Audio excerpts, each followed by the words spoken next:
Bom dia, boa tarde, boa noite. Meu nome é Tainá Robert, eu vou ser a professora de vocês de Estatuto da Criança e Adolescente. Tá? Como vocês sabem, a prova da OAB ela é composta de 80 questões, sendo que 2 questões são sobre o Estatuto da Criança e do Adolescente.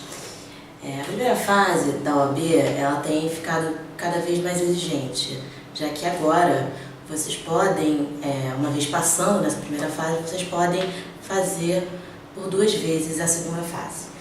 Então vamos lá, vocês precisam acertar 40 questões no mínimo e a maior parte de vocês, infelizmente, acaba ficando com 38, 39, né? Então vamos gabaritar aí o ECA para garantir essa aprovação e essa carteirinha vermelha. Então, vamos lá. ECA, Lei 8.069 de 90. Vamos parar tudo um pouquinho agora, dar pausa no vídeo. Lê a lei. A maioria de vocês, essa é a primeira vez que tem contato com o ECA, então é importante parar agora, dar pausa no vídeo e ler a lei. Leu? Muito bem, vamos continuar. Em março desse ano foi promulgada a lei número 13.257, 2016, que alterou o ECA, tá? Lei nova, grande probabilidade de cair na prova, correto? Então, parou, procura no Google Lei 13.257, 2016, dá uma lida, ok? Então vamos lá. Para explicar para vocês de uma forma mais didática o Estatuto, eu resolvi não seguir direto, né, os artigos do Estatuto. Eu dividi, né, como vai aparecer aí para vocês. Primeiro vamos tratar sobre os direitos fundamentais, depois acesso à justiça, conselho tutelar, perda e suspensão do poder familiar, guarda, tutela e adoção, normas de prevenção e proteção, prática de ato infracional e medida socioeducativa e dos crimes praticados contra a criança ou adolescente. Agora já volta para mim. Então vamos começar com os direitos fundamentais previstos no Estatuto. Primeiro, direito à vida e saúde. Segundo, liberdade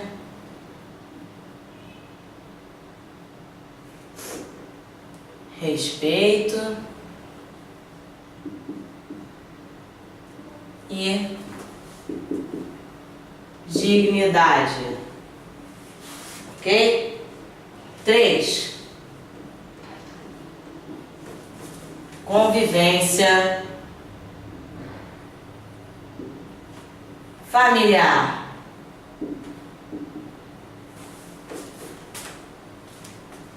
E comunitária.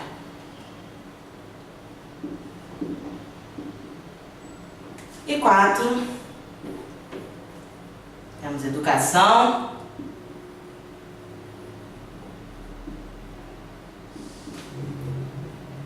cultura, esporte e lazer. Por fim, temos o direito fundamental à profissionalização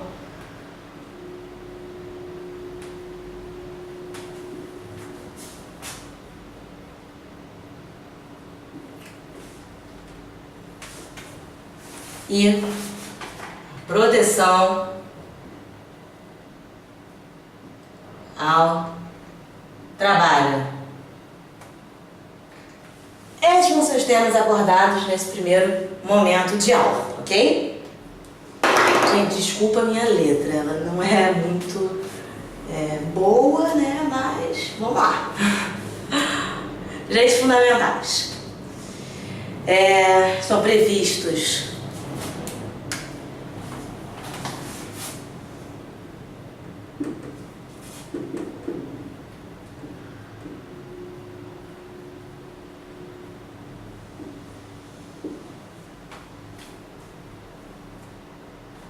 do artigo 7º ao 69 do Estatuto, ok? O artigo 3º prevê o seguinte: a criança e o adolescente gozam de todos os direitos fundamentais inerentes à pessoa humana, sem prejuízo da proteção integral de que trata a lei, assegurando-se-lhes por lei ou por outros meios todas as oportunidades e facilidades a fim de lhes facultar o desenvolvimento físico, mental, moral, espiritual e social em condições de liberdade e dignidade. Vocês lembram que eu falei da Lei 3.257, que vocês já leram, né? Que modificou o ECA, agora em março desse ano. Então, essa Lei 3.257, ela modificou bastante essa parte de direitos fundamentais. Tá? Então, sempre que houver alguma alteração importante, possa vir aqui na prova, eu vou apontar para vocês, tanto aqui na aula como na apostila que vocês estão aí disponibilizados, né, que foi disponibilizado aí pelo curso. Né?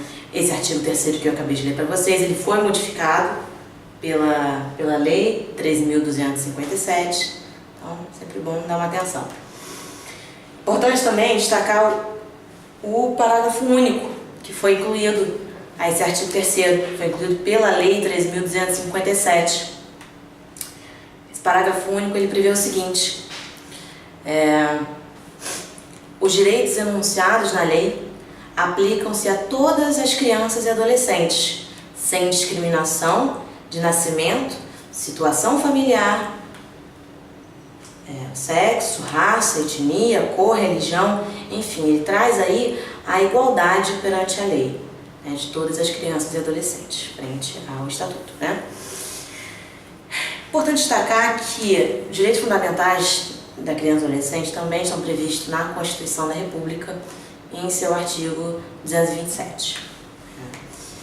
É dever da família, da sociedade e do Estado assegurar à criança e ao adolescente, ao jovem, com absoluta prioridade, o direito à vida, à saúde, à alimentação, à educação, ao lazer, à profissionalização, à cultura, à dignidade, ao respeito, à liberdade e à convivência familiar e comunitária, além de colocá-los a salvo de toda forma de negligência, discriminação, exploração e violência, ou crueldade e opressão.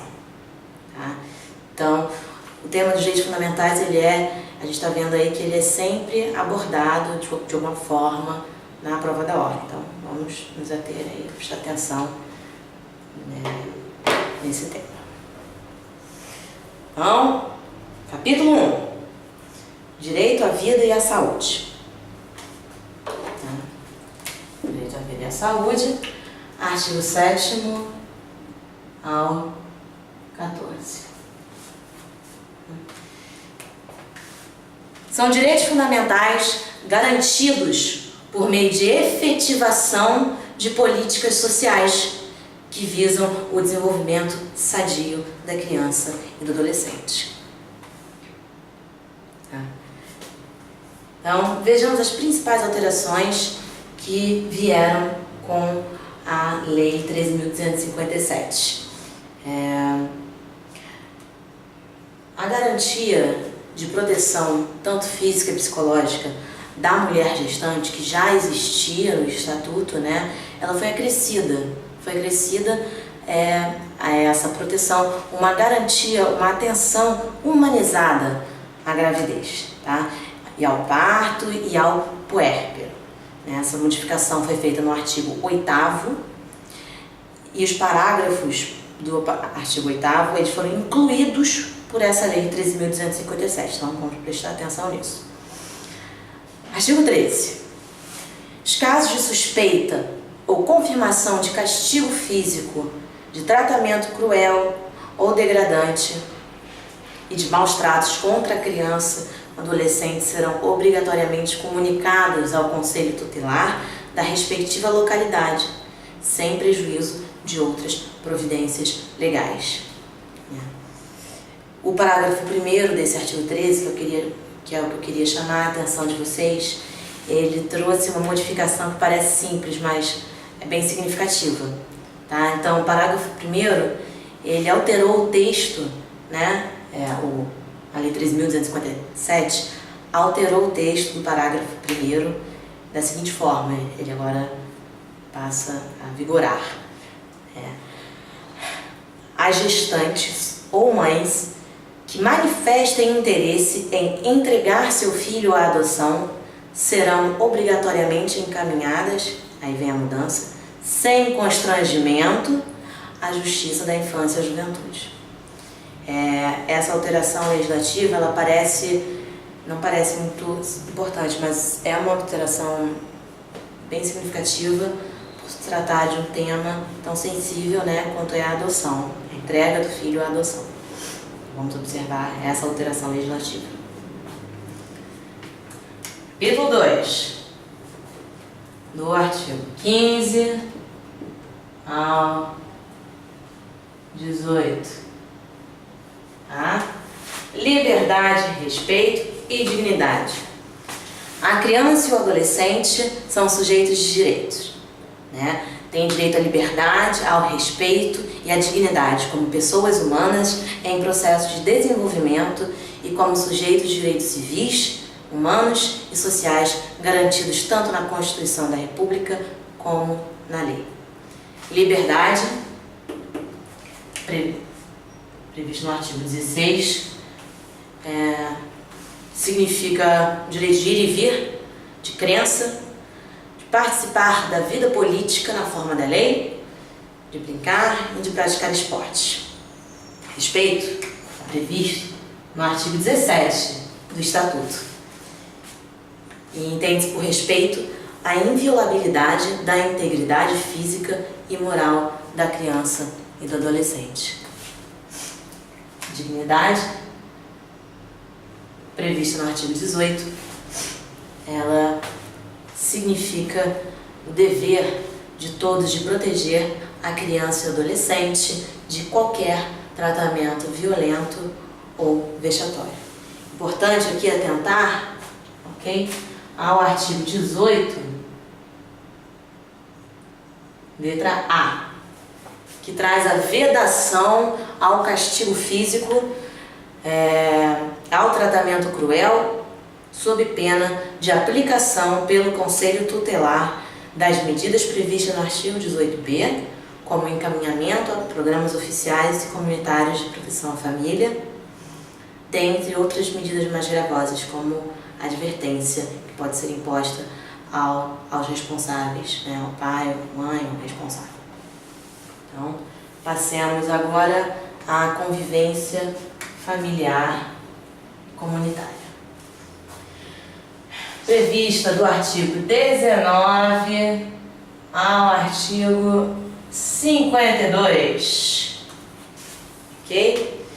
Então, é direito da criança e do adolescente ser criado e educado no seio de sua família e, excepcionalmente, em família substituta, assegurada a convivência familiar e comunitária em ambientes que garanta seu desenvolvimento integral.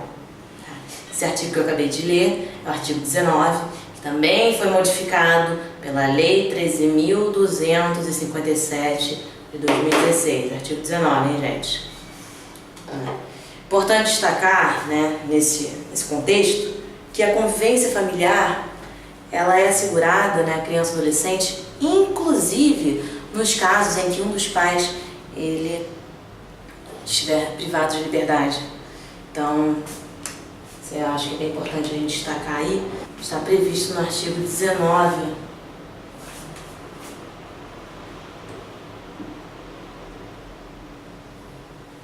Parágrafo 4º, tá? prevê a questão da convivência familiar, mesmo nos casos em que um dos pais estiver privado de liberdade. Tá? Convivência familiar, ela pode ser tanto na família natural, né, excepcionalmente na família substituta. Família natural está prevista no artigo 25 e 27. Entende por família natural os pais e seus descendentes, e como família extensa ou ampliada, os parentes mais próximos. O estado de filiação ele é personalíssimo, indisponível, imprescritível, na forma do artigo 27 do Estatuto. Família substituta, né, do artigo 28 ao 59. A colocação em família substituta, que ocorre somente em hipóteses excepcionais, far-se-á mediante guarda, a tutela ou a adoção. É o GTA, né? GTA.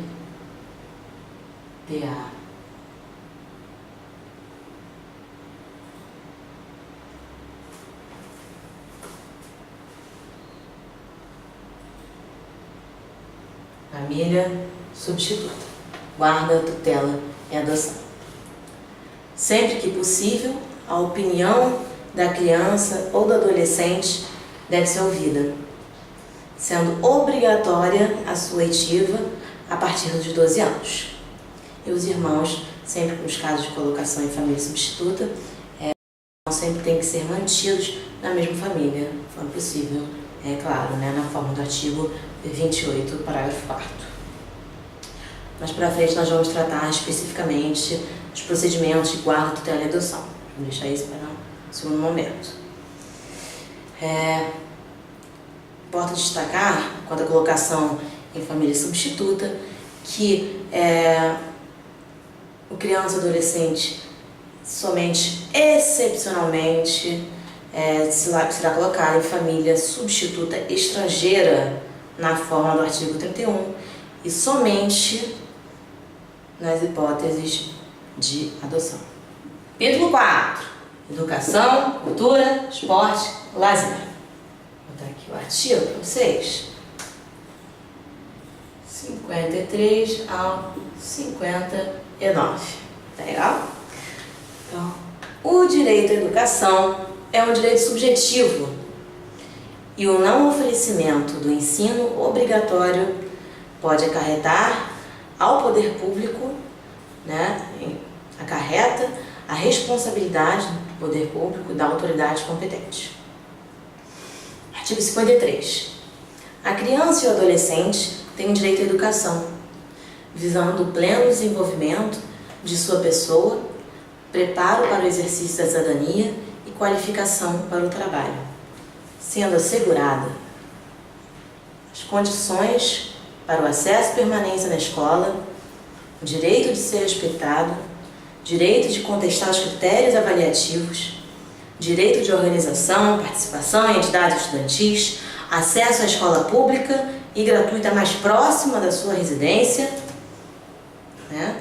São obrigações aí para realmente efetivar esse acesso à educação, né? Então, é dever do Estado assegurar a criança e ao adolescente o ensino fundamental, né? É obrigatório e gratuito. E esse ensino fundamental, ele inclusive, ele deve ser assegurado a quem não tiver tido acesso na idade própria, né, ao ensino fundamental, não sendo criança ou adolescente, claro. Então, é dever do Estado a progressiva extensão da obrigatoriedade e gratuidade ao ensino médio. Atendimento educacional especializado aos portadores de deficiência, preferencialmente na rede regular de ensino. Atendimento em creche e pré-escola às crianças de 0 a 6 anos. E acesso aos níveis mais elevados de ensino, da pesquisa, da criação artística, segundo a capacidade de cada um. A oferta de ensino noturno regular, adequar as condições do adolescente trabalhador. E, por fim, é dever ainda do Estado o atendimento no ensino fundamental através de programas suplementares de material didático escolar, transporte, alimentação e assistência à saúde, né, efetivando, mais uma vez, de fato, esse direito fundamental à educação. Tá bem? Capítulo 5. Profissionalização e proteção ao trabalho. Artigo 60, 69. Ok? É proibido qualquer trabalho a menores de 14 anos, salvo na condição de aprendiz, tá? Na forma do artigo 60. Ao adolescente aprendiz, maior de 14 anos, são assegurados todos os direitos trabalhistas e previdenciários. E até aos 14 anos é assegurada uma bolsa aprendizado, já que somente é autorizado o trabalho na condição de aprendiz. A proteção do trabalho do adolescente ele é regulada pela legislação especial, né? E sem prejuízo, evidentemente, do disposto no Estatuto, sendo vedado, na forma do artigo 67, o trabalho noturno, o trabalho perigoso, insalubre ou penoso, realizado em locais prejudiciais à sua formação e ao seu desenvolvimento físico, psíquico e mental, e ou realizados em horários e locais que não permitam uma frequência escolar.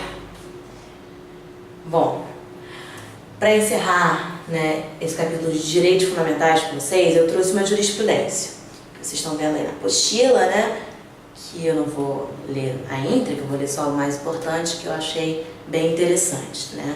Jurisprudência do STJ, né, na nossa Superior Tribunal de Justiça, que diz o seguinte: os direitos fundamentais da criança e do adolescente têm seu campo de incidência amparados pelo status de prioridade absoluta. Olha que bonito. Prioridade absoluta, requerendo assim uma hermenêutica própria, comprometida com as regras protetivas estabelecidas na Constituição Federal e no Estatuto da Criança e do Adolescente. Né? A Lei 8.069 representa política pública de proteção à criança e ao adolescente, verdadeiro cumprimento da ordem constitucional prevista no artigo 227, que nós lemos no começo da aula, né?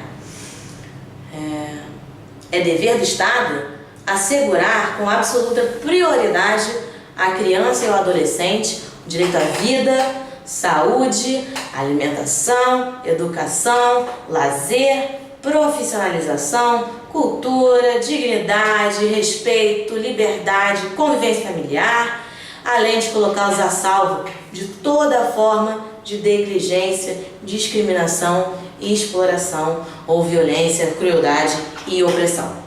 Né? Não é dado ao intérprete, né, ao julgador, atribuir à norma jurídica conteúdo que atente contra a dignidade da pessoa humana e, consequentemente, contra o princípio da proteção integral e preferencial, princípio da proteção integral e preferencial a crianças e adolescentes, já que estes postulados são a base do Estado democrático de direito e devem orientar a interpretação de todo o ordenamento jurídico. Continuando, doutores, né? Passemos agora ao acesso à justiça. O acesso à justiça está previsto no Estatuto do artigo 141 ao 224. Ok? Então vamos lá. Disposições gerais. 141 ao 144.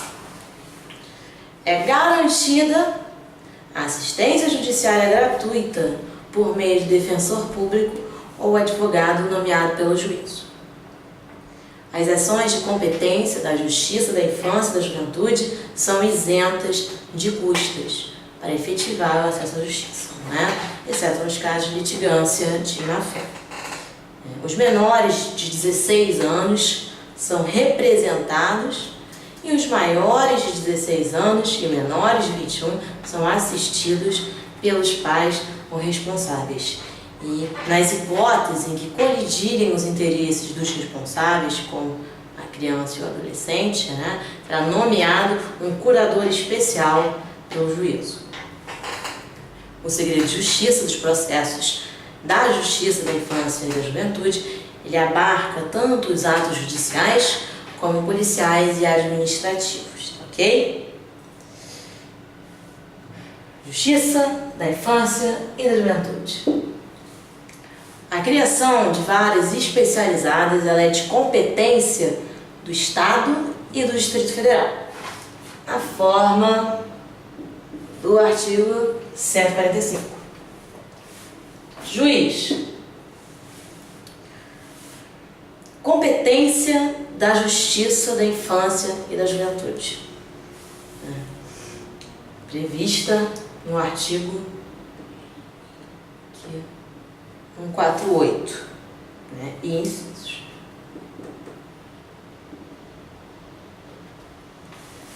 Atentando que nós vamos estudar mais para frente cada uma das matérias que vão ser elencadas agora. Tá? Então, é de competência da Justiça da Infância e da Juventude conhecer das representações promovidas pelo Ministério Público para apuração de ato infracional, conceder remissão como forma de suspensão, extinção, processo por ato infracional, conhecer de pedidos de adoção e seus incidentes, conhecer de ações cíveis fundadas em interesses individuais, difusos ou coletivos, conhecer ações decorrentes de irregularidades em entidades de atendimento, aplicar penalidades administrativas nos casos de infração contra a norma de proteção à criança e adolescente, conhecer dos casos encaminhados pelo Conselho Tutelar, aplicando as medidas cabíveis,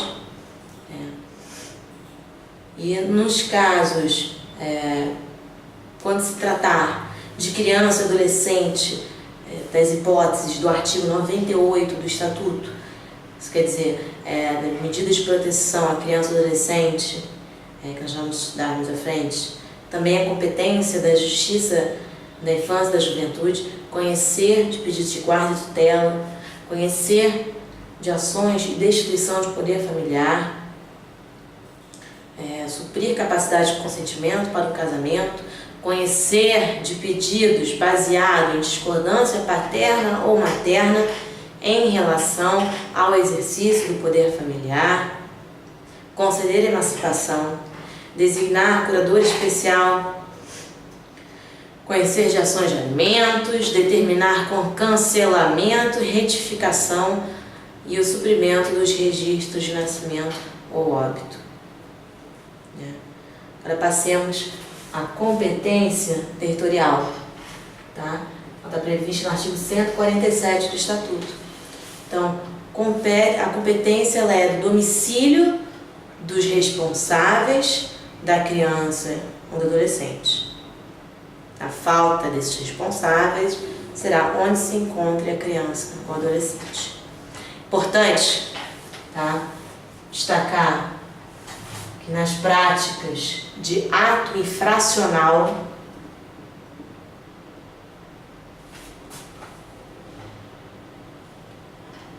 a competência ela é do local da ação ou omissão.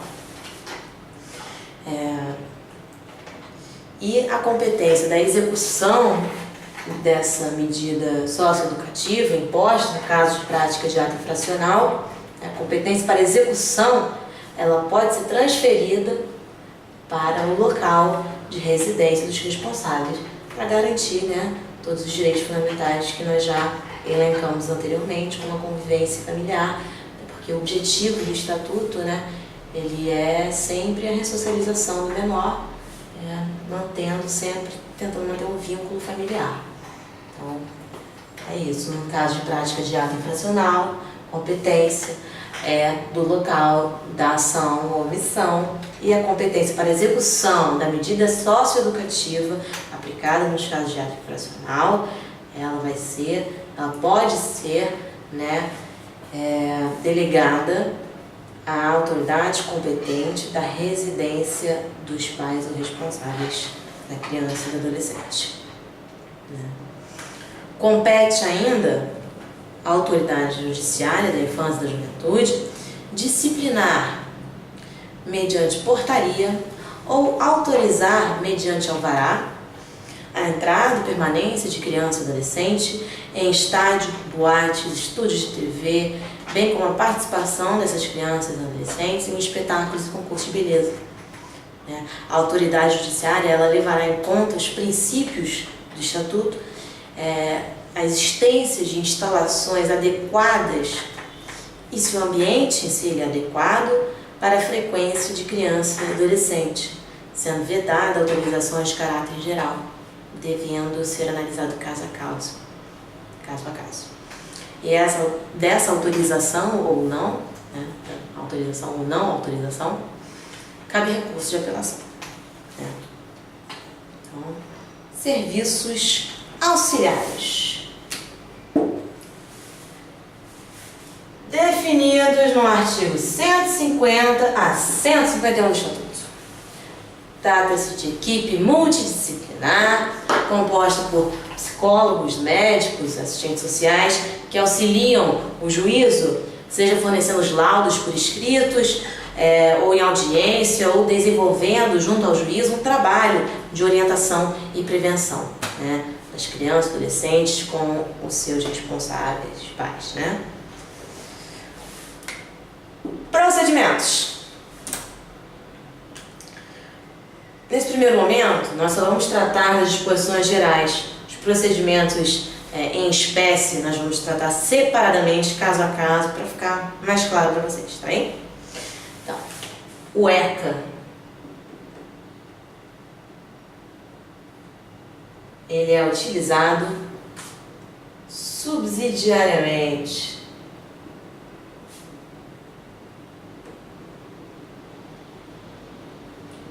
no tocante aos procedimentos. Ele é usado subsidiariamente às normas processuais atinentes a cada caso. Ressalte-se que os processos e procedimentos da Justiça da Infância e da Juventude eles detêm prioridade de tramitação. Ok? Recursos. Os recursos da infância e da juventude, eles são isentos de preparo. Preparo significa pagamento de custos. Então, eles são isentos de pagamento de custos. Com isso, o legislador ele visa garantir o acesso à justiça e ampla defesa nesses casos. Todos os recursos terão prazo de 10 dias. Exceto nos casos de embargo de declaração. Cabe juízo de retratação na forma, é muito importante essa questão do juízo de retratação,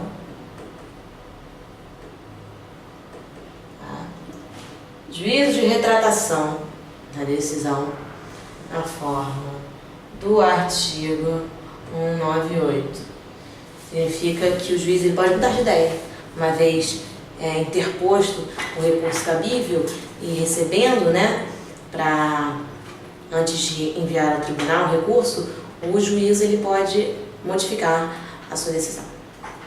Se seria necessário a análise, pelos tribunais. Então é uma coisa bem interessante essa questão do juízo de retratação previsto no artigo 198 do Estatuto, tá ok?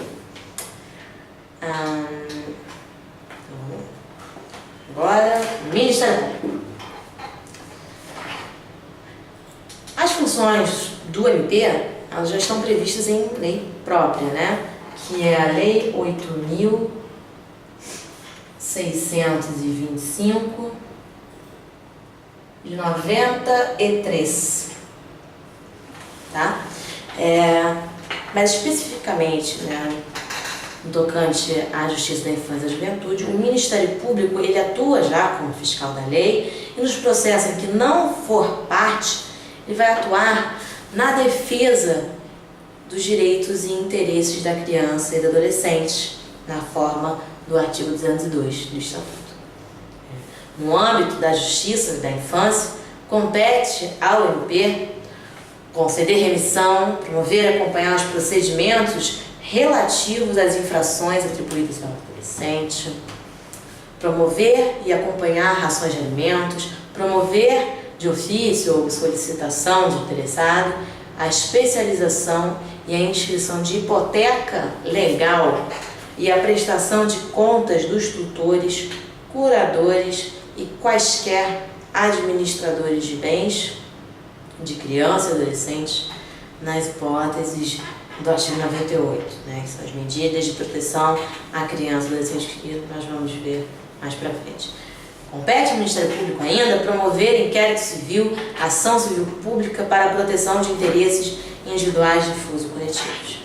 Instaurar procedimentos administrativos, instaurar sindicâncias, requisitar diligências investigatórias e determinar a instauração de inquérito policial para apurar ilícitos ou infrações às normas de proteção à infância e juventude.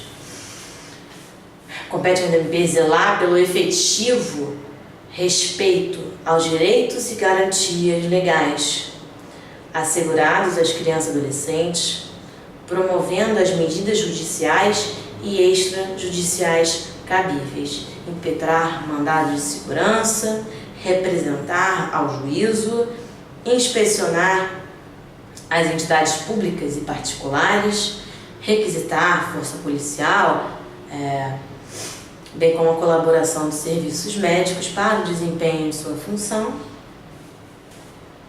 Advogado, você, caro aluno, né, uma vez superada essa nossa querida prova da OAB, ao adolescente a que se atribua a prática de ato infracional será garantida a defesa técnica na forma do artigo 207. Corroborado, né, com a ampla defesa contraditória devido ao processo legal da Constituição da República. Ok? O artigo 207, parágrafo 2º, ele prevê a nomeação de advogado ad hoc, que seria advogado para o ato, de modo a garantir a celeridade do processo nos casos de ausência do defensor.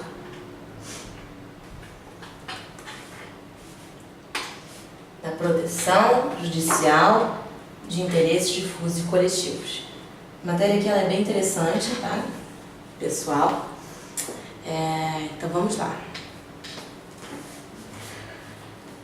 Da proteção judicial aos interesses individuais, difusos e coletivos.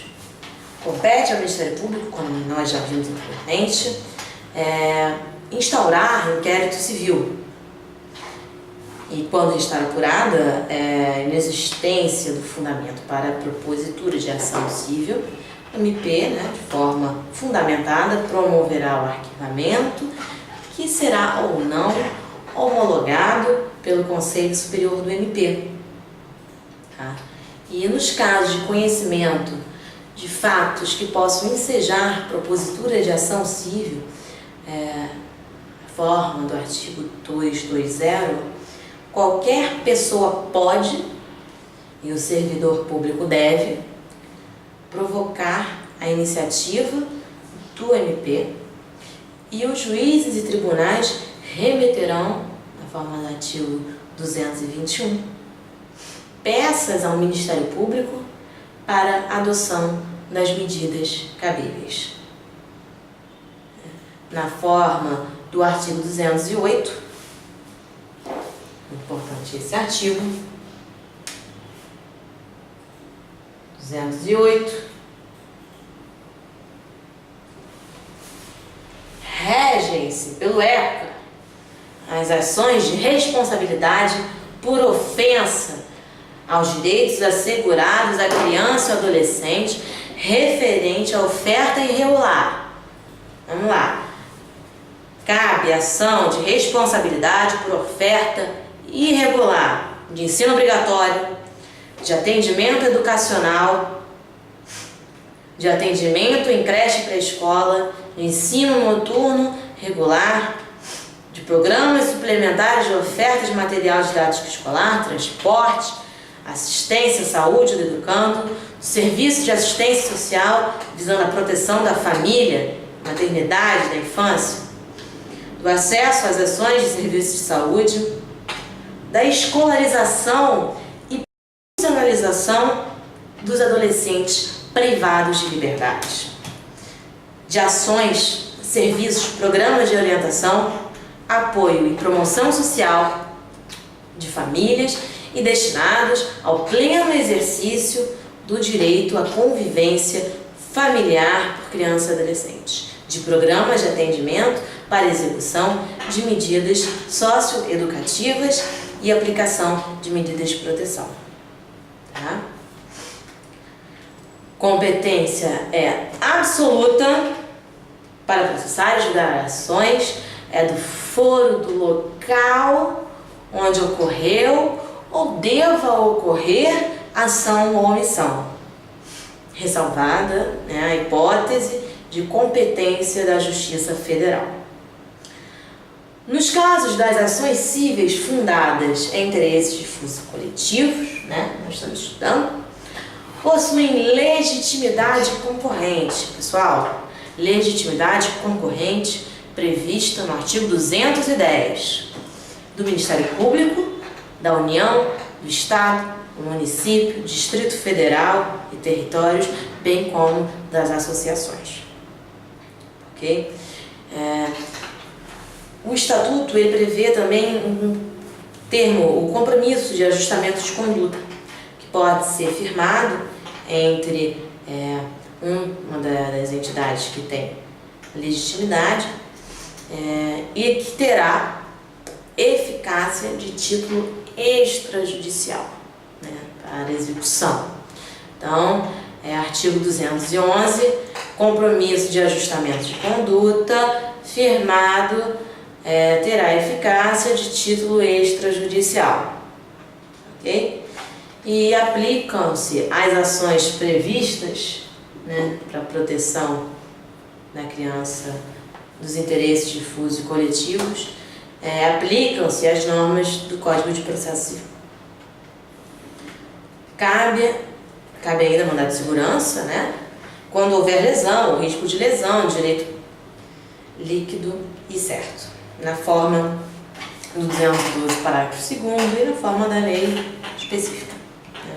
Cabe ainda tutela antecipada, no caso de justificado receio de ineficácia do provimento final, cabendo inclusive multa diária, que somente será exigida do réu após o trânsito em julgado da sentença favorável ao autor na forma do 213 parágrafos. Pode ser concedida, todavia, o efeito suspensivos aos recursos, tratem de ações tinentes a interesses difusos coletivos, só no caso de dano irreparável à parte. Artigo 125. O Ministério Público e os demais interessados podem executar a sentença em caso de omissão da parte autora. Artigo 218 e 218, parágrafo. Aqui nós encerramos essa parte de acesso à justiça. Tá bom? Continuando, pessoal, agora nós vamos falar sobre conselho tutelar, previsto do artigo 131 ao 140 do Estatuto. O conselho tutelar ele é um órgão permanente e autônomo não jurisdicional, encarregado pela sociedade de zelar pelo cumprimento dos direitos da criança e do adolescente. Em cada município, em cada região administrativa do Distrito Federal, né, no caso, haverá no mínimo um conselho tutelar como órgão integrante da administração pública, composto de 5 membros,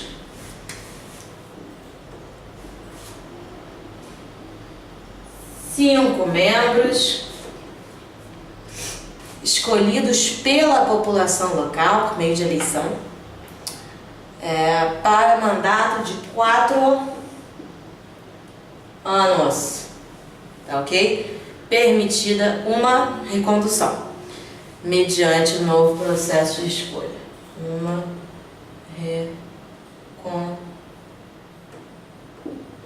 recondução, ok?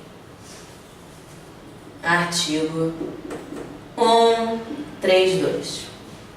Vamos lá. São requisitos para a candidatura, na forma do artigo 133. Reconhecida idoneidade moral, idade superior a 21 anos e residir no município. Ok? São atribuições do Conselho Tutelar: atender criança e adolescente nas hipóteses de ameaça aos direitos, na forma do artigo 98, né?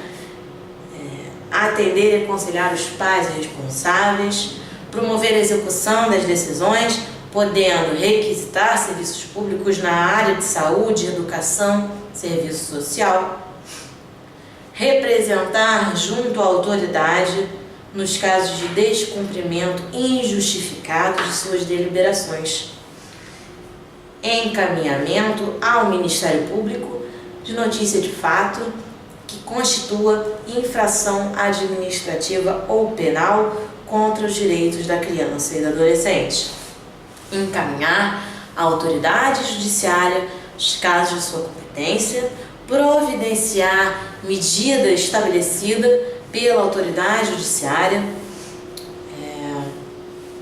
prevista no artigo 101 do Estatuto para o adolescente autor, do ato infracional, expedir notificações, requisitar certidão de nascimento ou de óbito, assessorar o Poder Executivo local na elaboração de proposta orçamentária. Esse item ele é bem importante, quanto competência do Conselho Tutelar, tá? Assessorar o Poder Executivo na elaboração de proposta para planos e programas de atendimento dos direitos da criança e do adolescente. Representar, em nome de pessoa e da família, contra a violação dos direitos da criança e do adolescente previstos na Constituição da República. Representar ao Ministério Público para efeito de ações de perda ou suspensão do poder familiar, promover e incentivar na comunidade e nos grupos profissionais ações de divulgação e treinamento para o reconhecimento de maus tratos em crianças e adolescentes.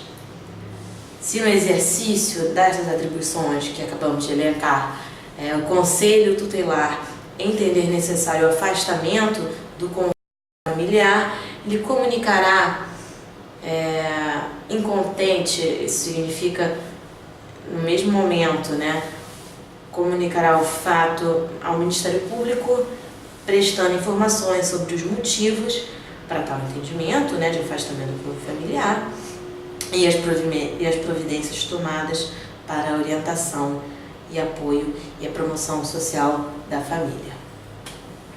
Aqui encerramos o Conselho Tutelar.